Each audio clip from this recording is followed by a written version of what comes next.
yow mi jigéen diglu ma bu baax a baax signe yi boo ko gisee ci waa ji rek xamal ni dala bëgg a foowe mais bëggu la. bi si njëkk mooy daf lay proposer ay affaires yi sexy te ci waxtaanam lu ci ëpp ay affaires yi sexy rek lay doon. di wax yeneen wax sax moom du ci sawar mais sexy lay gën a sawar te aussi tamit bu ngeen gisante moom du wax ju bëri mais ngeen lëkkaloo rek moo koy neex. ñaareel bi mooy saa boo seetloo ni maanaam bu la soxlaa kese la lay jox temps. xamal ni yow ci sa jëmm ñoroo ko mais li ko ñor mooy li muy séq ak yow.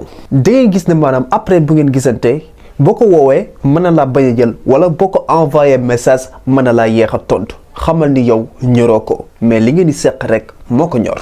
ñetteel bi mooy bu la proposé affaire yi jëkkër ak jabar gis nga boo ko joxee sa bopp xamal ni perte nga te aussi tamit yombal nga sa bopp koo xam ne bëggu la. gis nga góor gu la bëgg yomb naa xàmmee.